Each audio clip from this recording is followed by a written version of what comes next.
Selamat datang di kompetisi wirausaha Juragan Zaman Now. 3 calon juragan akan mempresentasikan usaha dan produk mereka di hadapan para panelis.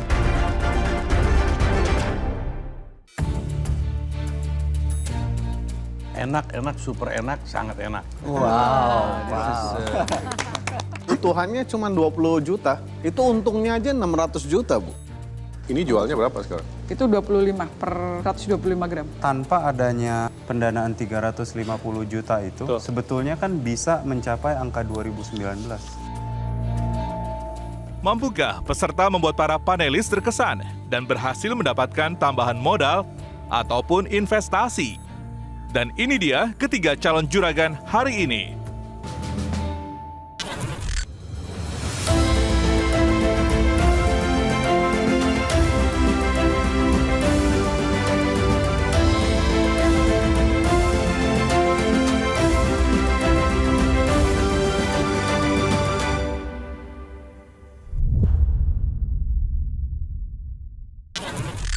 Halo pemirsa, apa kabar Anda? Kembali lagi bersama saya Yohana Margareta dalam kompetisi wirausaha Juragan Zaman Now season ketiga. Dan saatnya UMKM naik kelas. Langsung saja kita mulai dengan peserta pertama dari tim Coach Peter Scherer. Silahkan Coach. Terima kasih Mbak Yohana. Krila atau keripik lawas merupakan bukti niat baik seorang cucu untuk melestarikan resep rahasia dari nenek tercinta. Bukan hanya itu, keripik kentang yang katanya khas asli Jakarta ingin dibawanya naik kelas. Seperti apa Krila Eyang Sukini ini? Kita sambut Pandawa, founder dari Krila.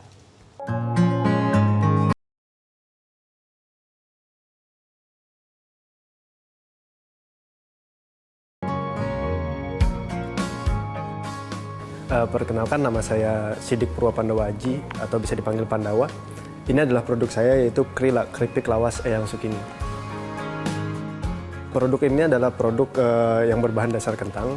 Kita punya 2 varian. Yang pertama keripik kentang teri kacang atau yang lebih dikenal dengan Mustafa, dan yang ini adalah keripik asli kentang aja gitu. Jadi keripik kentang kita sebutnya. Gitu. Semoga produk ini bisa berkembang dan marketing kita bisa berjalan lebih baik lagi setelah mengikuti acara ini. Dan juga saya harapkan sih mendapatkan modal untuk marketing itu. Saya siap menjadi juragan zaman now.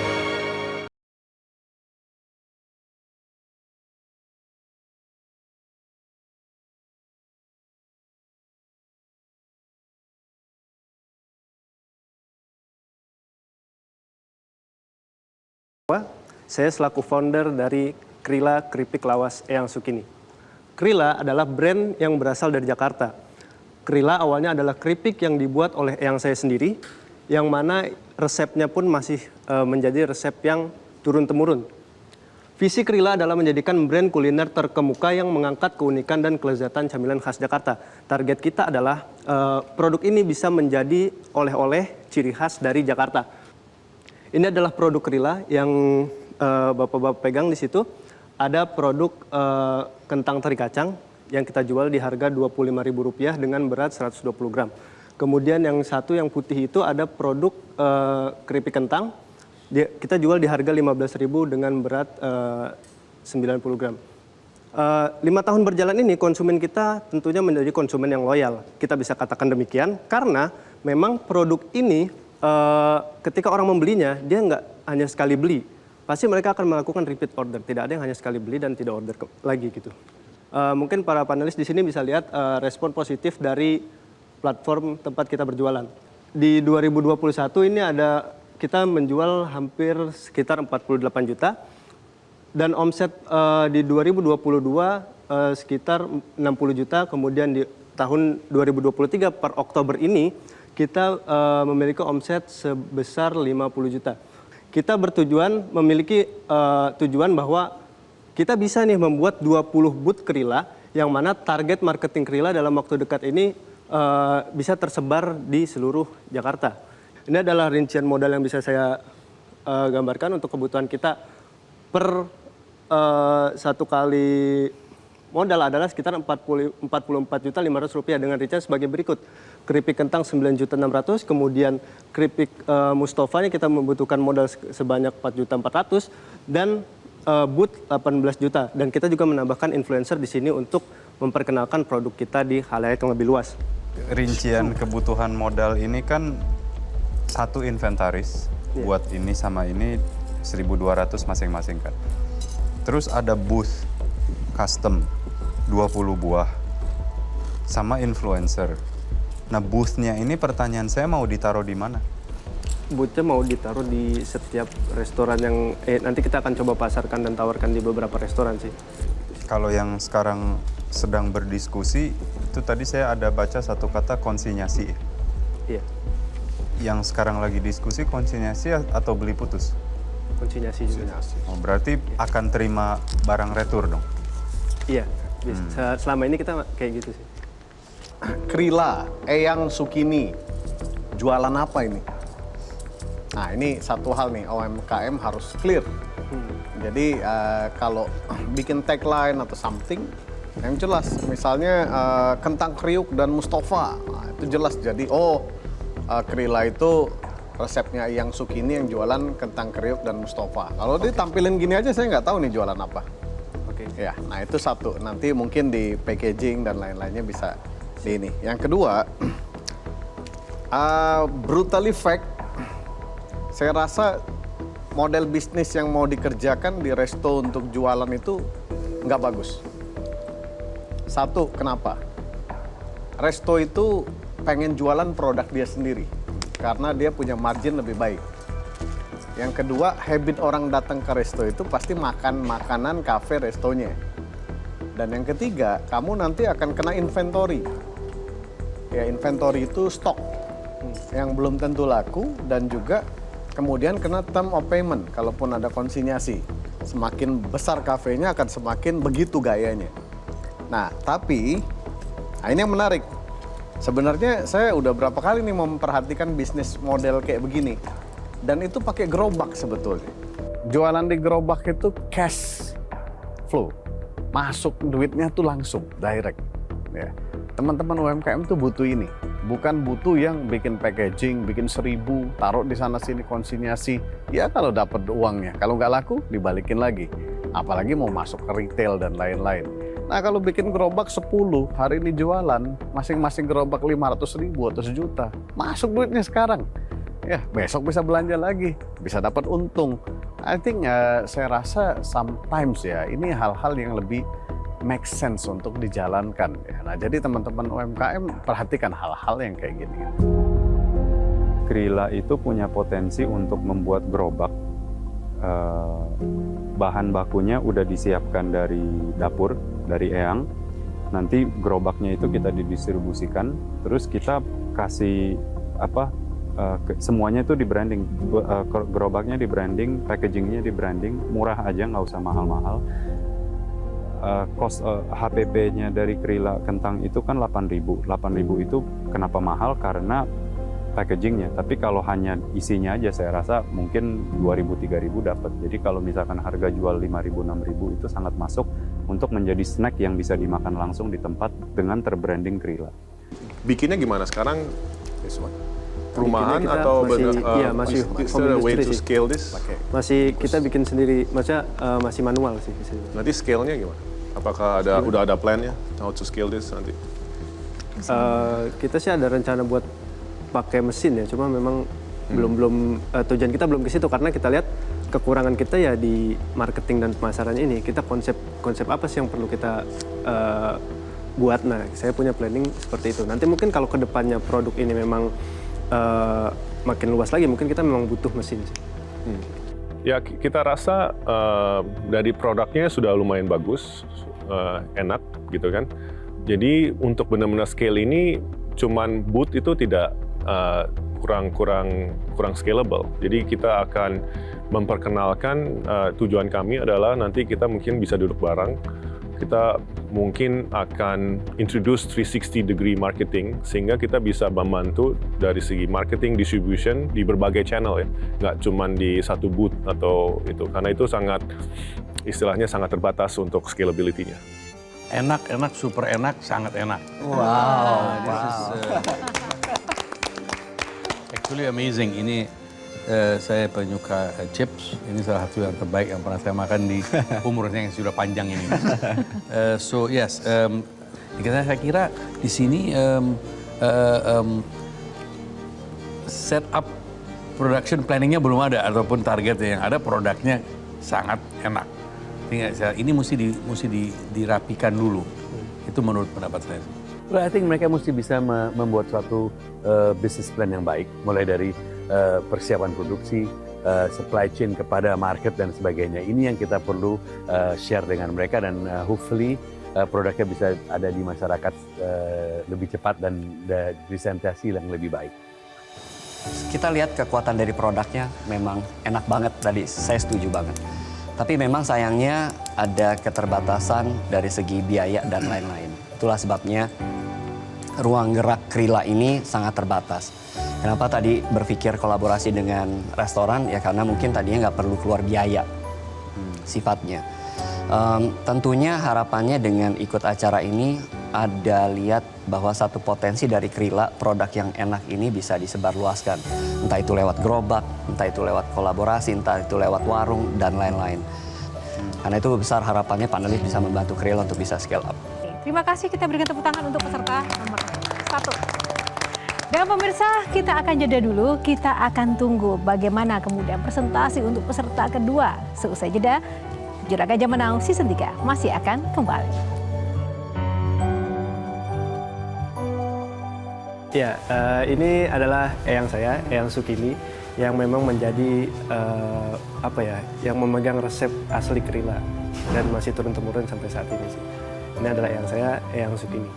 Tanggapan saya dari Pak Rex tadi ya, memang itu saya jadi terbuka, maksudnya produk ini tuh memang kurang efektif sepertinya kalau misalkan ditawarkan melalui booth-booth yang saya planningkan itu di awal. Tapi mungkin kita boleh kaji lagi nanti baiknya seperti apa, cuma masukan itu memang cukup bermanfaat bagi kita sih. Ini adalah sebuah pekerjaan yang masih belum dilakukan secara fokus oleh Mas Pandawa sendiri.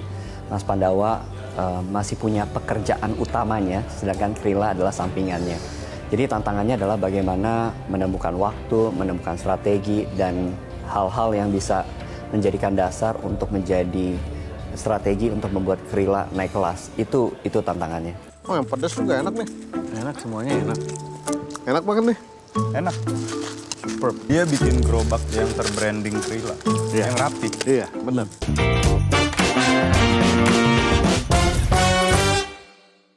Didukung oleh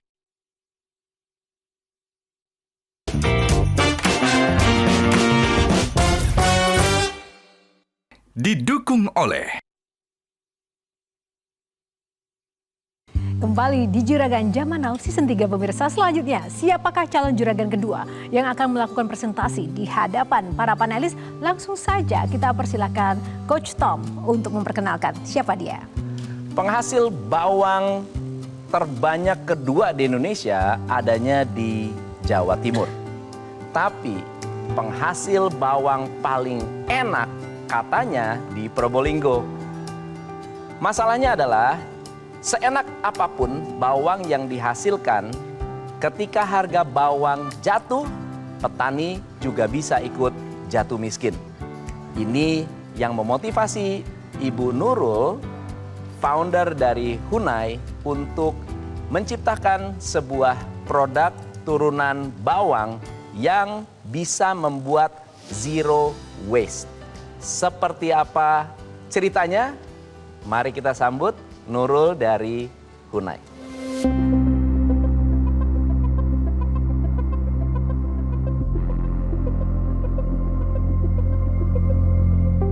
Nama saya Nurul Khotimah, saya dari Probolinggo, Jawa Timur. Saya adalah owner dari dua putri soleha dengan brand Hunai. Kami memproduksi komoditi bawang merah dan olahannya.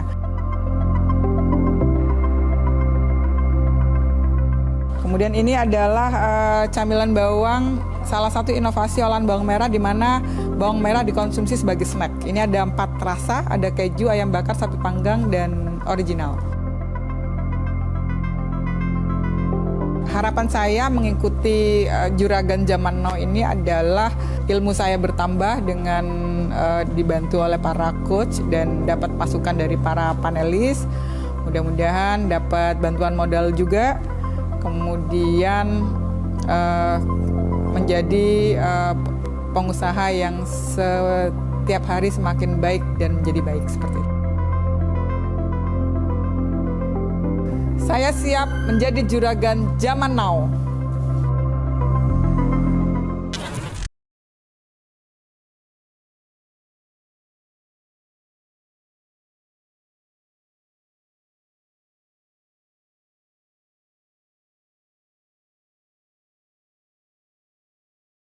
Semuanya, perkenalkan, nama saya Nurul Khotimah. Saya dari Probolinggo, Jawa Timur. Sebaik-baiknya manusia adalah yang paling bermanfaat bagi orang lain. Jadi itu adalah spirit dasar kami untuk memulai usaha ini. Dengan usaha ini kami berusaha untuk meningkatkan derajat perekonomian keluarga dan masyarakat di sekitar kami. Kinerja perusahaan kita ada dari omset sekitar meningkat 40% dari tahun 2022. 2022 memang agak turun karena masa pemulihan dari pandemi. Masalah yang kami hadapi sebenarnya ini adalah peluang, tapi menjadi masalah bagi kami karena kami tidak mampu memenuhi kapasitas produksi. Jadi permasalahannya adalah kami ingin menambah peralatan untuk menambah kapasitas produksi. Kemudian yang sangat ini adalah kompor. Kompornya bukan kompor ibu rumah tangga biasa, ini harus pakai high pressure. Jadi cukup mahal juga. Ini satu set sama penggorengannya. Satu set itu sekitar 5 juta, jadi total 20 juta. Sorry, Tuhannya cuma 20 juta? Iya. Itu untungnya aja 600 juta, Bu. Buat apa nyari 20 juta gitu? Sebenarnya gini, Coach. Saya ikut kompetisi ini sebenarnya saya lebih ke branding sebenarnya, Coach. Jadi gini, Bu. Tadi slide-nya bukan slide yang proper untuk ditampilkan ya. Artinya kalau memang tujuannya untuk branding, nggak apa-apa. Memang itu tujuan kita untuk membantu teman-teman UKM ini. Tapi jangan menampilkan angka yang kurang masuk akal. Labanya sekian, kok yang diminta sangat kecil sekali, itu kan nggak masuk akal seperti itu. Dan iya sih gitu. Saya dari awal sih menyadari seperti itu juga, tapi ya itu masukan bagi saya pribadi. Revenue tadi itu adalah kolektif dari 70 ibu-ibu yang juga ikut berkontribusi untuk pengolahan, pengupasan, dan seterusnya. Termasuk sekarang ibu juga ikut mengkoordinir ibu-ibu tadi ya, 70 petani gitu, ibu-ibu petani supaya mereka punya penghasilan. Nah, nggak mungkin ibu sendiri yang mendanai kompornya kalau ada order besar atau ada request besar dari misalnya permintaan. Kalau itu 100% milik sendiri udah nggak datang ke sini. Bisnisnya gede, bisnisnya bagus, menguntungkan, tapi kenapa hanya membutuhkan modalnya sedikit? Padahal di situ yang belum disampaikan adalah bahwa beliau juga mengkoordinir 70 ibu-ibu petani yang juga punya tanggung jawab untuk pengembangan, untuk penanaman modal kembali. Jadi tanggung jawabnya sangat-sangat besar sekali, sehingga beliau mencari atau ingin mengajak para panelis untuk berkontribusi untuk membantu para ibu-ibu petani. Produknya enak, ya. Maksudnya saya agak surprise bahwa, loh ini enak ya bawangnya, buat dicemilin, bener-bener cemilan itu ya. Itu ada 4 varian rasa, gitu. Ada 4 varian rasa. Menurut saya Hunai bagus, dia paham apa yang dia butuhkan ya untuk dapat brand awareness, dan melalui acara JJN ini ya udah jelas lah dia dapat exposure yang dia butuhkan, which is itu jauh lebih valuable lah dari sekedar dapat 5 juta, 10 juta. Ini jauh lebih mahal sebetulnya, dapat mentor, dapat komen dari panelis, kemudian dapat exposure juga dari Metro TV ya tentunya. Ini jualnya berapa sekarang? Itu 25 per 125 gram. 25.000. Ya. Untuk harga curah atau per kilo itu untuk reseller kan beda kan, Coach? Ya. Jadi apa? Ini harga end user. Jadi mostly jualannya kemana? Semuanya. Simple aja sih dari saya, Hunai itu artinya apa ya? Hunai itu 2 anak. Jadi Hunai itu anak pertama, Humaidatul, dan Nai itu Naila. Oke, baik. Terima kasih. Waktu habis. Terima kasih para panelis dan terima kasih untuk Ibu Nurul untuk waktu presentasi dan Coach Tom. Baik, nanti kita akan kulik-kulik lebih jauh lagi apakah memang Hunai ini mampu menggerakkan hati para panelis untuk memberikan tambahan modal, walaupun tadi mungkin tidak membutuhkan modal ya Bu, enggak ya? Baik, kita akan tunggu jawabannya nanti, kita jeda dulu. Juragan Zaman Now Season 3 masih akan kembali seusai jeda, tetaplah bersama kami pemirsa.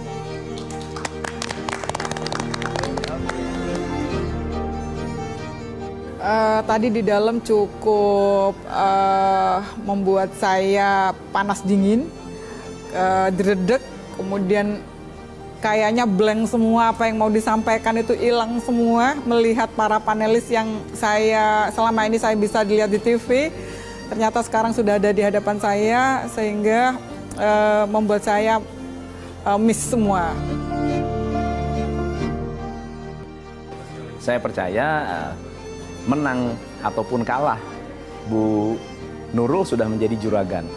Karena yang dia lakukan untuk bisa menciptakan ibu-ibu berdaya, bermanfaat, memiliki passion untuk menciptakan standarisasi dari desa, istri petani menjadi seperti ini, menurut saya beliau layak jadi juragan Zaman Now.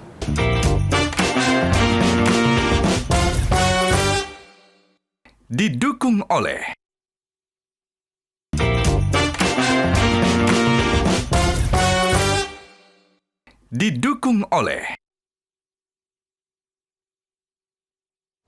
Dan selanjutnya pemirsa, calon juragan ketiga akan melakukan presentasi di hadapan para panelis. Siapakah dia? Langsung saja kita persilakan Coach Dewa Eka Prayoga. Silakan Coach.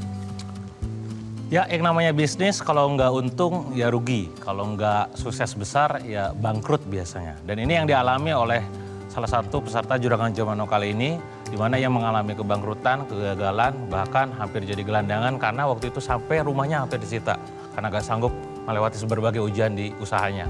Tapi dengan semangat dan kegigihan yang luar biasa, akhirnya dia dengan modal Rp300.000 saja, ia mencoba untuk menggerakkan perekonomian di keluarganya dan membuat sebuah brand bernama Gonze, yaitu produk yang intinya adalah tentang sambal honje. Siapakah dia? Dia adalah Didik Mutakin. Kita lihat profilnya seperti apa.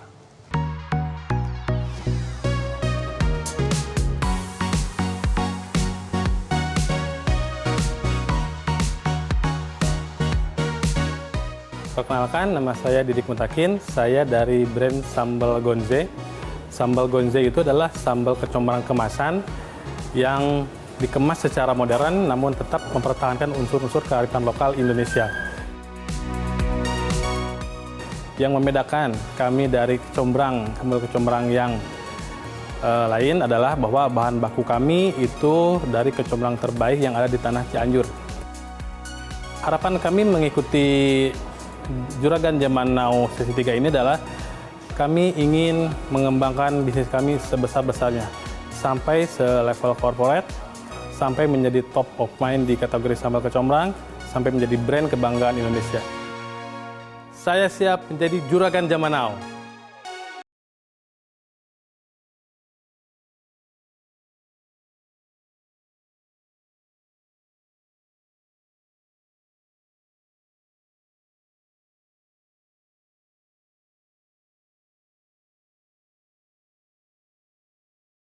Sampurasun, perkenalkan nama saya Didik Mutakin, saya dari brand Sambal Gonze. Cerita kami dimulai dari bertemunya kami dengan para petani yang putus asa, kehilangan harapan, karena mereka kehilangan lahan pertaniannya. Mereka menyambung hidup dengan cara serabutan, datang ke hutan-hutan, mencari rempah-rempah kecombrang, lalu dijualnya di pasar tradisional. Ketidakpastian ekonomi seperti itu membuat kami merasa tergerak ingin membantu mereka. Di sisi lain, kami juga ingin melestarikan rempah kecombrang sebagai daya tarik rempah Indonesia yang mempunyai cita rasa kearifan lokal Indonesia. Tren penjualan kami dari awal 2017 sampai 2023 cenderung naik. Perlu diketahui bahwa ini adalah penjualan organik. Kami belum mempunyai tim yang expert, yang profesional. Jadi kebanyakan penjualan kami ini didominasi oleh advokasi para konsumen dan review-review jujurnya para influencer yang kita sendiri nggak tahu kapan belinya gitu kan. Ini laporan keuangan kami di tahun 2022, kami surplus di angka 92 juta dengan omset to profit rasionya di angka 20%. Tantangan terbesar kami adalah bagaimana membentuk sebuah tim marketing dan tim branding yang mampu menjadikan produk kami mendominasi dunia online. Maka dari itu, saya sendiri sebagai CEO mengajak para panelis, yuk bergabung bersama kami, kita kembangkan perusahaan ini sebesar-besarnya, sampai ke level corporate, sampai brand ini menjadi brand kebanggaan Indonesia. Jadilah investor kami dengan skema pendanaan 350 juta, dengan share profit di equity 20%. Alokasi pendanaannya akan kami gunakan 70% untuk fokus membangun marketing yang expert, yang loyal, yang winning. 30%-nya lagi akan kami gunakan untuk mensupport kebutuhan produksi untuk mengimbangi marketing yang udah berjalan, yang udah bagus. Oke, satu permasalahan kalau mengangkat hal-hal seperti ini tuh familiarity-nya masih kurang ya. Onze itu mungkin kalau ditanya orang masih bingung ini apa sih sebetulnya gitu ya. Beda sama kunyit, sama rempah-rempah lain lah ya. Nah, jadi itu satu PR yang mungkin akan membutuhkan effort cukup besar dari sisi ngebangun awareness dari produk kategorinya. Dan kedua, saya lihat sebetulnya kalau mau menjadi spesialis di situ, mungkin ada market yang cukup besar juga selain sambal ya, yang bisa dibuat gitu untuk kelolanya. Let's say misalnya bumbu nasi goreng. Nah, jadi itu salah satu olahan bumbu per single serving yang bisa lo keluarkan untuk bisa ditawarkan juga secara B2B gitu. Ya, selain pakai sambalnya, gue punya bumbu, lo tinggal gunting, pakai jadi nasi goreng kecombrang. Ya, jadi kalau kita berjualan di makanan ya, kita harus lihat juga habit customer itu seperti apa. Ya, nah kita ciptakan produk-produk yang bisa jadi habit. Makan nasi goreng itu habit. Orang sering makan nasi goreng. Ya, makan nasi putih pakai sambal betul itu jadi habit. Nah, fokus di situ. Sehingga apa yang terjadi? Orang itu akan sering beli. Ya, akan sering beli, akan sering pakai, sering konsumsi. Nah, ini kunci penting nih kalau dalam bisnis kuliner. Bagaimana kita menjadikan produk kita itu a part of habit kalau bisa sehari-hari sebetulnya. Ini sekarang PT, Pak? Apa? Masih CV. CV. Ya. Pemiliknya? Saya pribadi. Bapak sendirian. CFO-nya adalah? Saya sendiri. CEO ya, di sini. CFO-nya? CFO-nya istri saya. Oke. So it's a family. Iya, betul. Fine.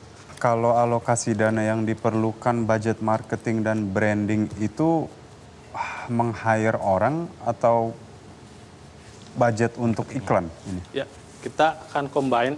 Kita akan meng-hire orang untuk supervisor marketing 1 orang, supervisor branding 1 orang. Untuk iklannya kita akan serahkan ke agensi. Sekarang di kantor, di CV-nya ada berapa staff, Pak? Baru ada 2, itu pun admin. Yang masak? Yang masak itu kita pakai offshore. Karena memang kita produksinya belum tiap hari. SKU-nya ada berapa, Pak? Varian sambelnya? Untuk total. Kemasan yang terbaru kita ada 5-6, ini baru mau launching. Original, teri, cumi, tuna, ayam. Yang satu lagi mau launching adalah daging asap. Oke, boleh balik ke presentasi ini nggak? Omset. Argumentasi saya adalah tanpa adanya budget pendanaan 350 juta itu, sebetulnya kan bisa mencapai angka 2019. Oh. Itu loh maksud saya. Boleh saya cerita sebentar? Ya. Jadi tahun 2009 ini kita difasilitasi event ya, ada event di JCC. Saya nggak tahu ada influencer datang. Itu beli 1. Hari kedua dia datang lagi ngeborong. Saya tanya, Mbak buat apa? Mau saya bawa ke Paris. Katanya. Nah, 3 hari dari sana dia nge-tag di Instagram saya malam-malam tuh. Dia lagi makan, katanya rekomendasi banget, ini terbaik. Ya. Udah gitu, subuhnya HP saya 2 ngeheng. Itu orderan sampai di marketplace aja sampai 999 plus gitu kan. Ngerti. Itu selama 2 minggu saya begadang. Saya menarik part tetangga buat bantu packing gitu kan. Nah, dari sana dominonya terus-terusan. Hanya saja ketika pandemi waktu itu saya belum ngeh bahwa ini harus didata, belum deh untuk ke database. Ya, dia baru nyadar bahwa sesungguhnya database sangat penting. Ujung-ujungnya database itu, YOD itu. Nah, baru dikumpulin setelahnya. Itu pun rada challenging ketika marketplace itu tidak memberikan data gitu ya. Sehingga Reno nanya gitu ya, itu kalau misalkan begitu logikanya bisa dong mengembalikan omset 2019 di tahun 2022 gitu ya. Dan itu sangat masuk akal pertanyaan seperti itu. Nah, dan jawabannya pun sangat masuk akal juga karena waktu itu database-nya memang belum ada. Sebetulnya kan solusinya ya hire aja influencer yang sama untuk mendapatkan balik back to square one gitu. Dari 2019 yang udah di sini, 2023 di sini, sedikit lagi gapnya itu mungkin bisa difulfill sama influencer yang atau food blogger yang sangat relevan gitu. Karena produknya enak, harga juga masuk, shelf life juga lumayan lama ya. Dan itu udah terbukti di 2019 karena 1 tahun penuh itu growth-nya selalu tinggi. Well, saya kira ini perlu dikenalkan di masyarakat lebih dalam. Jadi dengan itu mungkin beliau bisa karena kecombrang ini kan di dalam market yang cukup saturated dengan sambal dan sebagainya. Mungkin dengan membuat KOL atau menunjuk KOL ini akan membuat ini lebih dikenal dan akhirnya dicoba dan karena again produknya enak sekali. Jadi perlu paling tidak ada taste-nya perlu dikenalkan di masyarakat. Oke, terima kasih untuk waktunya dan juga untuk peserta ketiga dan Coach Dewa. Terima kasih juga untuk presentasinya. Dan pemirsa, kita akan lihat tadi sudah ada 3 peserta yang memberikan presentasinya dan siapakah dari ketiga itu yang dapat menyentuh hati para panelis untuk dapat memberikan tambahan modal atau investasinya. Kita tunggu seusai jeda. Terima kasih untuk para panelis dan Coach Dewa. Silakan kembali ke tempat. Kita akan kembali sesaat lagi. Presentasi dari Kang Didik itu cukup sangat jelas sekali karena semua presentasi ditampilkan dan itu terbukti dari panelis yang tidak banyak bertanya tentang hal sifatnya tuh umum gitu ya, lebih kepada yang spesifik kayak misalkan tantangan ketika masuk pasar sambal yang itu mungkin baru secara nama, tidak semua orang mengenal Enjie gitu ya. Saya sangat puas dengan presentasinya. Mudah-mudahan produk saya mendapatkan exposure lebih banyak, branding saya naik, edukasinya juga naik, dan tentunya omsetnya juga naik, asetnya juga meningkat.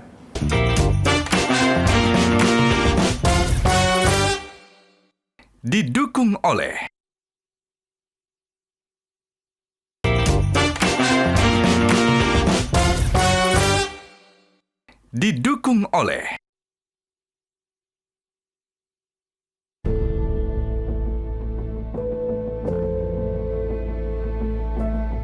Sebelumnya, ketiga calon juragan sudah mempresentasikan berapa modal tambahan yang dibutuhkan. Modal adalah sekitar Rp44.500.000 dengan return sebagai berikut. Kami ingin menambah peralatan di total di 20 juta. Jadilah investor kami dengan skema pendanaan 350 juta. Akankah tambahan modal yang diajukan ketiga calon juragan diberikan oleh para panelis? I would rather give him gerobak, tapi I think bantu boleh lah ini. Ya dia, I think nggak usah dikasih karena dia sudah get what she wants sih, exposure. So you say lah. Ya udah. The product is good. I mean, I don't know. I can't taste it. I think it's because I'm not a. The taste is good.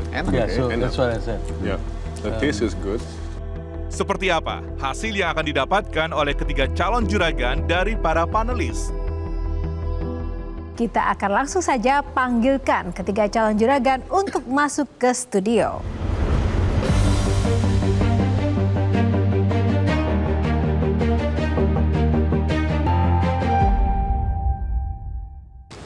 untuk Krila. Pertama selamat ya.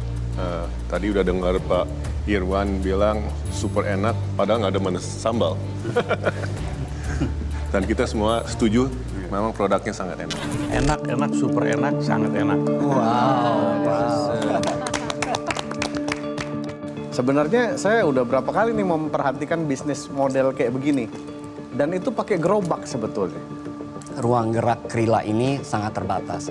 Kenapa tadi berpikir kolaborasi dengan restoran? Ya karena mungkin tadinya nggak perlu keluar biaya. Setelah kita diskusi, kita mungkin mau memberikan beberapa bantuan. Pertama, dari saya sendiri, kebetulan saya ada sekitar 80 lebih titik. Kayak semacam kios kecil yang terbuka gitu di kebanyakan kantor atau hotel BUMN. Jadi kita bisa tawarkan untuk produknya dipajang di situ. Dan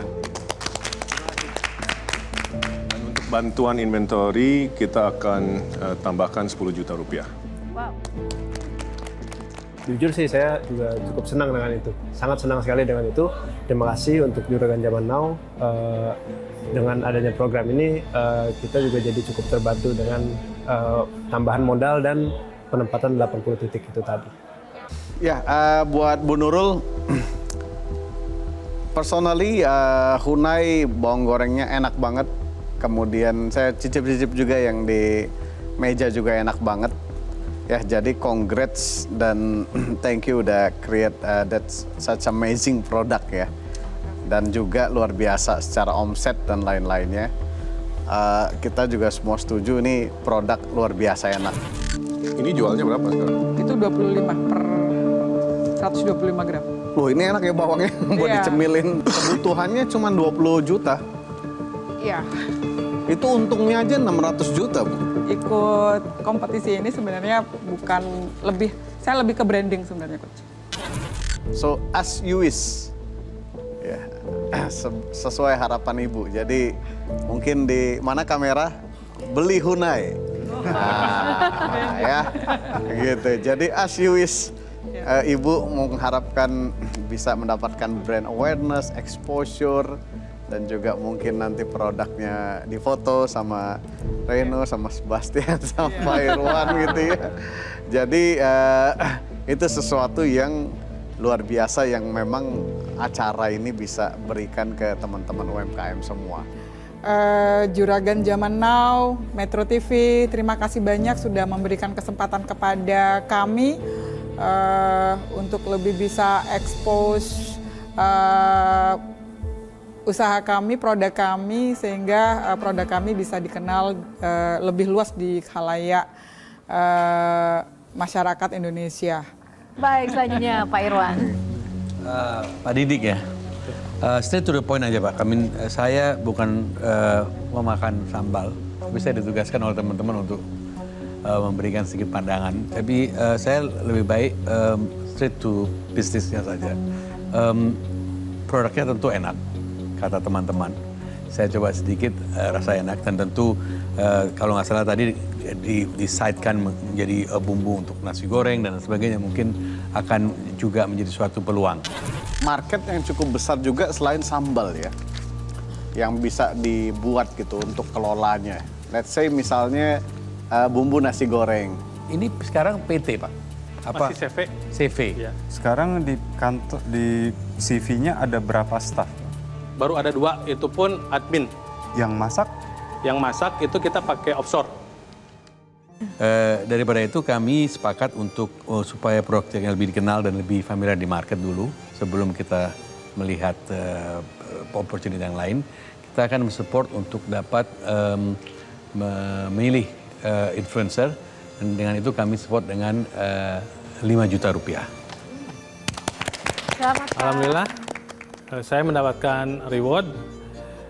Reward itu akan saya pakai untuk menambah modal. Terutama memang kami kekurangan budget di marketing. Kita akan menambah modal marketing sehingga kita bisa menjadi benar-benar juragan Zaman Now. Terima kasih. Dan selanjutnya siapakah juragan-terjuragan untuk episode kali ini? Pak Reno, silakan. Thank you, Mbak Yohana. Saya rasa hari ini pesertanya semua menarik ya dengan identitas masing-masing. Saya suka makan, jadi saya bisa simpulkan tiga-tiganya semuanya makanannya enak menurut ciri khas masing-masing. Kecombrang saya nggak begitu familiar, tapi yang tadi saya makan enak, oishi, mantap. Setelah kami rundingkan ya dengan teman-teman panelis, pilihan yang cukup sulit karena semua peserta hari ini punya perjalanannya masing-masing dan punya effortnya masing-masing. Namun kita harus tetap memilih juragan malam ini. Jadi kami ingin menobatkan juragan malam ini kepada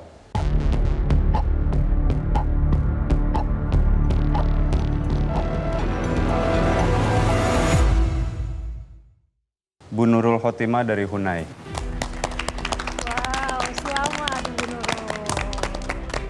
Kita bisa ambil kesimpulan Ibu Nurul merangkul ya orang-orang sekitar, menambah tenaga kerja, itu buat kita sangat penting. Tidak hanya memikirkan diri sendiri, dan juga kita bisa lihat ya dari keinginan membeli high pressure pan itu bukan untuk digunakan sendiri tapi untuk membantu orang lain. Itu value yang priceless, tidak ada harganya. Tambahan modalnya berapa, Pak? Tambahan modal tentu, saya lupa, tambahan modal sebagai pemenang Juragan Zaman Now adalah 10 juta rupiah. Terima kasih, selamat untuk para peserta dan juragan kita, para coach dan juga panelis yang sudah memberikan bantuan dan juga atensinya yang luar biasa untuk UMKM di Indonesia. Dan pemirsa, semoga Juragan Zaman Now Season 3 ini dapat memberikan manfaat dan juga apa yang tadi sudah diberikan bisa dipergunakan untuk membuat usahanya menjadi lebih baik. Terima kasih sekali lagi untuk para peserta dan juga Anda pemirsa yang selalu setia bersama kami, dan tetap saksikan Juragan Zaman Now edisi selanjutnya, Juragan Zaman Now Season 3, dan kali ini saya Yohana Margareta undur diri. Sampai jumpa, semangat selalu. Bye-bye. Selamat ini produknya enak sekali. Saya tadi belum selesai presentation udah hampir kosong. Habis ya? Anybody? Sama nih udah tipis. 1-2 lah. Reno, you want more? You want? Bal, ini rotinya enak. Saya memperbaiki kata-kata Pak Reno aja, tadi katanya enak. Harusnya Pak Reno mengatakan enak sekali. I have 3. Buat ibu sendiri, buat Halu Coffee sendiri, apakah ada dream yang komersil? Ada mungkin pingin jadi eksportir terbesar? I don't know. Karena kan tadi kan ibu bilang lebih untuk orang lain ya. What about you? What about for this?